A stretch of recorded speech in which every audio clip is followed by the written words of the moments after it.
பெராண்டா race banking மற்றும் government தேர்வுகளுக்கான online மற்றும் ஆஃப்லைன் பயிற்சி. ஒடிசா சட்டசபை தேர்தல் முடிவுகள் வெளியான பின்னர் ஜூன் 9ஆம் தேதி தாம் முதல்வராகப் போவதில்லை.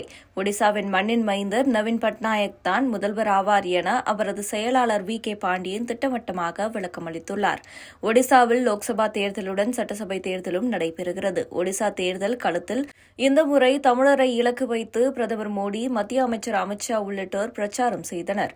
ஒடிசா முதல்வர் நவீன் பட்நாயக்கின் வலதுகரமாக இருப்பவர் முன்னாள் IAS அதிகாரி வி.கே. பாண்டியன். ஒடிசாவின் ஆளும் பிஜு ஜனதா தளத்தின் எதிர்காலமும் வி.கே. பாண்டியன் என்றே கூறப்படுகிறது. இதனால் வி.கே. பாண்டியனை டார்கெட் செய்து மோடி, அமித் ஷா பிரச்சாரம் செய்தனர்.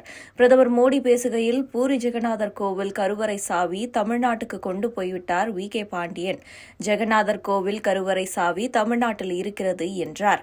இதற்கு ஒட்டுமொத்த தமிழ்நாட்டு அரசியல் கட்சிகளின் தலைவர்களும் கடும் கண்டனம் தெரிவித்திருந்தனர். மத்திய அமைச்சர் அமித் ஷாவும் ஒடிசாவை ஒரு தமிழர் ஆளலாமா என பிரச்சாரம் செய்தார். மோடி, அமித்ஷாவின் இந்த பிரச்சாரம் தமிழ்நாட்டில் பெரும் கொந்தளிப்பை ஏற்படுத்தியுள்ளது. இதனால் மே 30 மற்றும் 31 தமிழ்நாடு வருகை தரக்கூடிய மோடி, அமித்ஷாவுக்கு கருப்பு கொடி காட்டுவோம் என அரசியல் கட்சிகள் அறிவித்துள்ளன. ஜூன் 9ஆம் தேதி இந்த மண்ணின் மைந்தர் மீண்டும் ஆட்சியில் அமருவார்.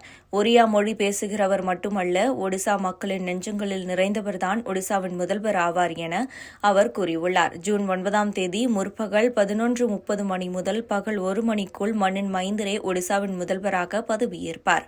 முதல்வர் நவீன் பட்நாயக்குடன் இணைந்து பணியாற்றிய அதிகாரிகள் மீது தேர்தல் ஆணையம் நடவடிக்கை எடுத்திருப்பது துரதிருஷ்டவசமானது. நக்சலைட்டுகளை ஒடுக்கியதில் இரு அதிகாரிகளும் முக்கிய பங்கு வகித்தவர்கள். இருவரது சேவைக்காக நாட்டின் உயரிய விருதுகள் பெற கூடியவர்கள். பிஜு ஜனதா தளத்திடம் தோல்வியடைவதை தாங்கிக் கொள்ள முடியாத பாஜக தான் இத்தகைய நடவடிக்கைகளின் பின்னணியில் இருக்கிறது. இவ்வாறு வி.கே. பாண்டியன் பேசியுள்ளார். பெராண்டா ரேஸ் பேங்கிங் மற்றும் கவர்மெண்ட் தேர்வுகளுக்கான ஆன்லைன் மற்றும் ஆஃப்லைன் பயிற்சி.